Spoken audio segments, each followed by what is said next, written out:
Hi, everyone. This is Steve Deliston, and welcome to this week's edition of CEOs You Should Know. I'm thrilled to be joined by Commissioner Molina, the Commissioner of the New York City Department of Citywide Administrative Services, also known as DCAS. Commissioner, thanks for being here today. Thank you for having me. We're excited to jump in and to learn a little bit about yourself as well as the department. Okay. So why don't we kick off things today and talk a little bit about your background and what really inspired you to have a career in the public service? So, I'm a kid from the city at heart. Grew up in the Bronx, and my family had very humble beginnings, like many millions of families in New York City. But I was very fortunate to have both my mom and my dad in my household. Not a lot of kids had that I grew up with. Absolutely. Not a lot of kids, unfortunately, have that today. We have a lot of single parent homes, and I just encountered service throughout my journey as a kid, as a young adult. Whether it was the school crossing guard that was making sure me and my brothers and sisters safely cross the street, teachers that were in our lives, police officers that grew up in my neighborhood, sanitation workers. So for me, joining public service seemed like something like a really honorable thing to do as a young kid. That's awesome. It was ingrained in your blood from very early Yes, on. yes. So you mentioned you were a lifelong New Yorker, but something also interesting is that you were a second-generation U.S. Marine. How did that shape you? So in a lot of ways, New York City is a tough town. It's a tough town today, full of opportunities. But being a kid and a young adult growing up in New York City in the 70s, 80s, and 90s, it was a really, really tough place. I remember, 1989, I was 17 years old. We had, just in the Bronx alone, 478 people were killed. Wow. In the Bronx. Citywide, that number was over 1,900. So, when you look at New York City then and look at New York City today, year to date, our homicide rate in the Bronx alone is like 15, and citywide it's just a little bit above 50, and it's been a 33% decline. So New York City is in a much better place today from a public safety standpoint than it was when I was a kid growing up. But there was a lot of crime and disorder, and I wanted to go to college, right? My dad was in the Marine Corps, so I naturally joined the Marine Corps to get the GI Bill and go to college. And the Marine Corps did a lot of good for me, gave me discipline, gave me a sense of purpose, helped me mature as a young adult into a man. And I'll always be thankful of the friends that I made in that process. So thankful to the Marine Corps. I'm a college graduate today because of the GI Bill in the Marine Corps. That's awesome. Those are great traits and foundations to have in your life and obviously be able to impact into your day-to-day today. Absolutely. Speaking of education, I know that you've had the privilege of being part of various prestigious institutions like Harvard and Columbia, and you even had a chance to study abroad, which is obviously very impressive. What inspired you throughout that journey to take all those steps to better your education? Yeah, so I, from my parents, even though I was the first in my family to go to college, it didn't seem reachable at the moment when you're 18 years old, especially when you don't have a shepherd or a navigator to guide you through that process. But I learned early on after I came out of the Marine Corps, went to my undergrad at Chaminade University in Honolulu, Hawaii, because I was stationed out there with the Marine Corps, really realized how much investment is needed in yourself in order for you to create opportunities for yourself, right? So I think, luck is when the timing of opportunity and preparation sort of collide, and education is a big part of that. And when I got the chance to study at Columbia University as well as then it was Marist College, now it's Marist University, to go to graduate school, I really needed to build a foundation of understanding and improving myself as a researcher, as a writer, and really being able to understand budgets, how to read a P&L and financial statements. And I think all of those academic institutions really helped to build a framework of what I needed to understand how to solve a problem. But when I had the chance to go to Harvard Business School's general management program, that really had the most impact on me, because the professors, the other students that were involved in the course, they had real-world practical experience that could translate into the challenges we were trying to solve today. And I think they do a really phenomenal job in just staying connected to their alumni. So I went to the HBS program in 2020, and I'm still connected today with the students that were in my cohort, as well as the professors that were there. So it was an unbelievable opportunity. That's awesome. Yeah. Very impressive background, Thank you. too. Thank you. Lucky to go to undergrad in Honolulu, too, right? Yeah, the weather was really nice. I lived in Honolulu, Hawaii for about 10 years. I met my wife there. Oh, that's awesome. And we've been married almost 25 years now. So Hawaii is a great place. That's awesome. Well, looking forward to today, right? And all the positive work that you do. Mm. So I know you as an individual do a lot of work to make a positive difference as a person, on the Mm. community, and really every neighborhood in America. What has been the thing about that mission that drives you each and every day when you walk into the office? Yeah, so I think for me, being able to work and live in service of others is an honor, Hmm. right? And you can have real impact on an individual level or on a really group level, depending on what you're trying to address. That really can change the trajectory of an individual's life for the positive. And I think that's what drives me every day, right? How do I help when I interact with my staff, when I interact with the other agencies which we serve across the city, when I interact with the public? What can we do to make their life a little bit easier, but also at the same time give them access to opportunities? So whether we're talking about job opportunities for those that are seeking employment to join our many city agencies that have opportunities, or we're talking about small businesses or minority women business enterprises that want an opportunity to be able to serve the city as a vendor. We want to make that process as easy as possible for individuals and companies all the time. That's awesome. It must be a very rewarding experience to every day work with a purpose, right? Like every single day, the work that you're doing is doing good. Yeah, and we do a variety of things at DCAS, Hmm. which we'll talk about, I'm sure. But the staff is top notch, filled with a lot of experts from a number of different fields, and every day within their individual fields, they have they're very purpose driven. But collectively, that work moves the city of the work forward every day. That's extremely important to have a strong team that's all coming together for one mission. Absolutely. That's awesome. Speaking of DCAS, let's jump into that a little bit. Mhm. I know that the department manages citywide operations, everything from civil service to real estate and many other responsibilities for New Yorkers. Can you tell us a little bit about what it looks like day to day and what are some of the different headwinds looking ahead into the city? Yeah, so I think for me, and I think for most heads of agencies or CEOs in the Sure. private sector that are leading large organizations, a lot of your time has to be spent out of the office. So I spend about 70% of my time outside the office, whether it's engaging with staff, engaging with our agencies that are tenants in the buildings that we manage, meeting with small businesses to understand what are the challenges that they're facing, Mhm. if there are barriers, and we need to sort of pivot and do things differently to make the ease of doing business with the city a little bit more palatable for them. So 70% of my time is really within engagement. Now, we're also breaking down silos because Sure.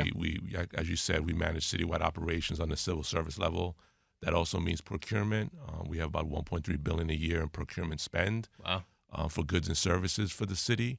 We also manage the city's fleet operations, which is in excess of 28,000 vehicles, from sedans to heavy trucks like fire trucks and sanitation vehicles. And we also manages the city's energy, right? So we're thinking about how do we make the city sustainable to lower our greenhouse gas emissions, managing our city's climate plan. So all of that takes a lot of engagement to keep people focused and the work moving forward. But we can't do it alone. So our sister agencies play a huge part in making that possible for the entire city's workforce and the entire city's ecosystem. That's awesome. Yeah. Sounds like you're a very busy man. It's busy, but it's very rewarding work. Yeah. I get to work with an amazing staff that I learn every day from. Hopefully, they're learning a little from me as we have those touch points. But it's very rewarding day in and day out. That's great. I think so many people hear DCAS over the years and they don't necessarily know the day to day. So thank you so much for taking us Of through course. some of the great things that you guys are doing Thank behind you. the scenes. I know you touched on this a little bit. One of the initiatives is really around climate, right?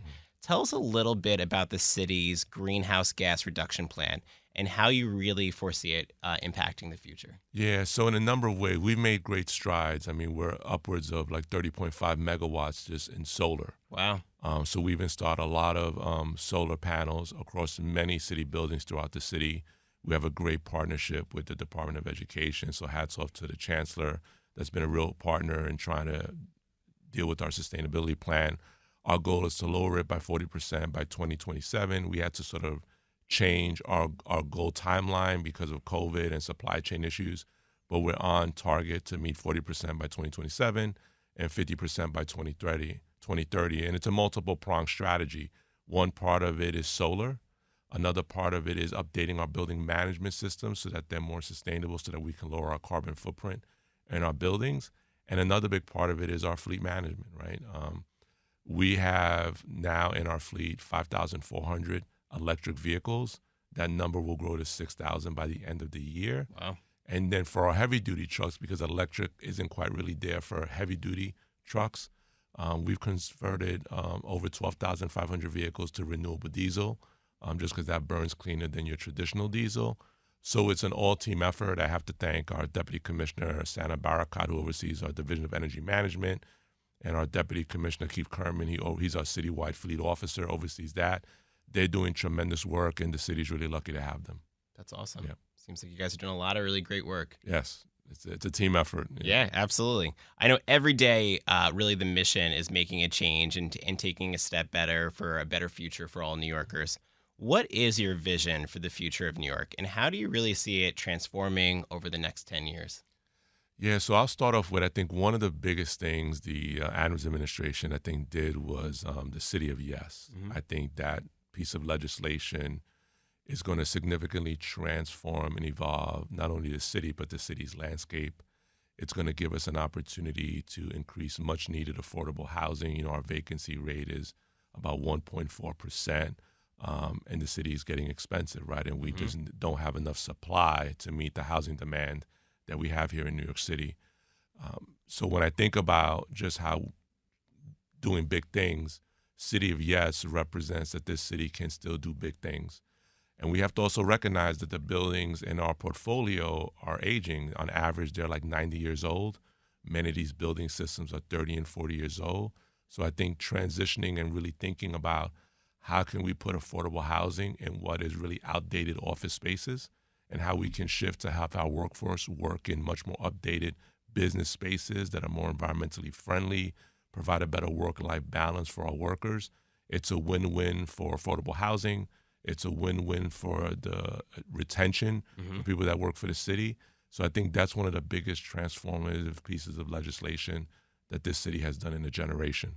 Yeah, and it's such an important topic too, and something that's top of mind for so many New Yorkers. Absolutely. I'm looking forward to that in the near future continuing to happen. But thank you for the progress you guys have been making so far. So let's talk a little bit more about you as an individual. So obviously we started off the conversation talking about some of those innate traits that were built into you from your childhood, from your time with the Marines. What do you think has led you to have resistance in your day-to-day? And how have you worked to overcome different obstacles? Yeah, so, I think in a lot of large organizations, in the majority of cases, it's easy to be complacent. Sure. Right? And that complacency can build people to be in silos. And I think, what's important is you want to value the institutional history that exists. But in a city like New York, you have to constantly be rethinking how can we be better. But that doesn't mean that, so messaging is important.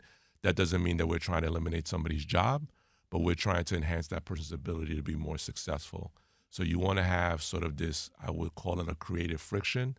So I wouldn't call it so much resistance, but I think when you're trying to bring about change, the status quo tries to protect itself. Yep. Right. And I think as an agency head, it's my job to sort of listen and understand their point of view, get them to understand what my thinking is like and what we're predicting the future to look like. And if we want to continue the good work and progress that they have done, then you have to constantly be re-evolving and rethinking yourself. And I always welcome their partnership, and I think that's how we break down walls and barriers and resistance, because it's not about me selling the future that I think I want us to achieve. It's me saying I want you to co-create the future with me. Yep. Right? Let's be in partnership in doing that. And I think sometimes resistance is good because I think it's important when you're trying to chart a way forward. History has to have a seat at the table. Yep. Otherwise, you may replicate something in a similar way and you might not succeed, right? So I think history is important, but also people's input and people that have been doing the work for a long time, their input has a lot of value as well. Yeah, and I think you can learn from that, right? Absolutely. You learn from the history, and you take those lessons and those learnings and be able to move forward on a better path. Absolutely. And it goes back to what you said earlier. You can't do it alone, right? So you have to have that collaboration and those teammate and those partnerships to be able to make things happen. Yeah, I remember a professor I had at HBS in the GMP program, Dr. Linda Hill. I walked away with two important things from her. One is you have to be able to harness the collective genius, right, of your team. Mm-hmm. And as a leader, the way you do that is like there's three things that she always talks about. One, managing yourself. Mm-hmm. How do people experience you as a leader? And be sensitive and cognizant to that, having that emotional intelligence to understand that. You want to also be able to manage your network. I mean, as a leader, even if you're a CEO or commissioner of an agency, your formal authority can only get you so far. So you have to look at the horizontal network that you've built as a leader or at any level within an organization to be able to work forward. And then really managing your team and really understanding how do you serve as a leader, as a bridge to help your team enhance their ability to accomplish what you're trying to have them accomplish. And if you do those things, and you're not going to be successful in everything that you do, but you'll give yourself a high probability of success if you do that. 100%. That's great advice. Yeah, for sure. It's great that you still remember that to this day. Absolutely. Yeah, that's awesome. So speaking of advice, for anyone listening now that might think of a future path or a future career within public services, what advice would you give them? Yeah, so I think depending on what you're doing and the focus of your work, I think it's important that you're constantly reading about the sector that you're in, whatever that may be, whether it's public safety, healthcare. You want to be up on the best practices that are happening either across the country or across the world, depending on your sector. I think that's important. We have a lot in the private sector and especially in the public sector, opportunities for you to be able to invest in yourself. Some of those are academic driven, others are professional development. And when those opportunities are presented to you, you should seek them. The other thing is, as you're wanting to move up in a career, if you're looking to move up into these senior roles, I would say don't geographically limit yourself, right, to only wanting to be in one space of where the job opportunity may be. So like for me, I've been blessed to, I've worked overseas. I've worked in other municipalities and local government across the country. And all those opportunities gave me the chance to compete, to be considered, to become a commissioner today. So that would be the advice I would give. That's awesome. Great advice. Yeah, thank you. So what's next for DCAS? Is there any exciting developments on the horizon? So a number of things. We're pushing ahead with our sustainability plans. We have one of the largest green fleets, at least in the East Coast, probably the second largest in the nation. And one of the things that we're also doing is increasing our capacity to be able to charge our electric fleet. So we have just over 2,000 chargers now. We'll probably be at 2,500 at the end of the year. We're working closely with the Economic Development Corporation. We have the 100 Gold Street project. That's an Economic Development Corporation-led project. We're supporting that project to bring, I believe it's over 1,000 affordable units of housing. Wow. We give throughout the year about 185 exams. We gave 200 plus last fiscal year. As we adapt to agencies' needs and as people are retiring, I encourage people to look at the schedule of exams that are coming up. 83% of our city workforce is hired via a civil service exam. So I encourage people to take exams and get on list because we have about 19,000 vacancies right now. Wow. So the city is hiring. Lots of opportunity. There's a lot of opportunity to move up and engage and learn. And what we have been adapting to as a city is no longer does one person take a job and then 25 years later retire from the same organization. Sure. So we have had to inject agility. We're going to start doing more career planning so that people like myself, I've worked in about 5 or 6 different city agencies. A person can have that pathway as well if they want it. Yep. And if someone wanted to find out about those opportunities about the civil service exams, what's their first step? Yeah, they can Google NYC jobs. That'll take you to a link to our job site. Our schedule of all of our exams are there. We also have job opportunities that just require a resume, don't necessarily require exam. If you're a student at CUNY, we have a CUNY Career Pathways Fellowship Program. That's great. That's another entrance way into city service on a pathway to permanency at a number of all of our agencies, not just DCAS. So there's a lot of opportunity on the NYC Jobs website. That's great. Lots of opportunities. Everybody right now is looking for new opportunities. So great advice to be able to look up NYC Jobs. Yeah, and our small business service, NYC Talent, we do a number of hiring halls. Initially, the hiring halls just were for city jobs. We've opened that up, and now under Commissioner Gross, who oversees the small business services, she's opened it up where you have not only city job opportunities, but private sector opportunities as well, whether they be in the nonprofit or in the private sector. We have a lot of hiring halls going on throughout the city, so I would encourage people to look that up as well. Great advice. So you've done a lot of really great work within the public service. So thank you so much for sharing Thank you a for little having bit me. about your background. And I know that you still have a lot of work you want to accomplish looking ahead. But what is one thing you want people to take away as your mission as commissioner? Yeah, so I think, when we think about our city moving forward, just from a sustainability standpoint, I think everybody can chip in. We have demand response program at the city where if we don't leave lights on unnecessarily, people could do that at home, right, and be conservative with how they do things. We have composting now, and now you have to, you're obligated to do your composting nowadays. People should take that stuff seriously. I think collectively, if the millions of New Yorkers are doing a little bit of their part, we'll have amazing impact on our environment. So that's what I would take away. And listen, government plays a big role in opportunity, right? It's not easy to do. Everybody has a lot of different opinions on how they would prefer things to be managed. But I think the significant majority of government workers are doing this from the heart, from a good place, and they want to see our city thrive. So support and thank government workers when you see them, whether they are working for sanitation, our police department, our custodians that keep our building systems clean. All of us together are doing everything we can to make this the best city for families to live in. That's awesome. Well, Commissioner, from our conversation today, I could definitely tell you're doing it every day from the heart. Well, so thank you you for everything you do for the community and for all New Yorkers. Thank you for having me. We appreciate you sharing with us a little bit about your background, about the city, and really excited for the things to come in the future. Yep. Thank you, everybody, for tuning in to this week's edition of CEOs You Should Know. Tune in next week for next week's episode.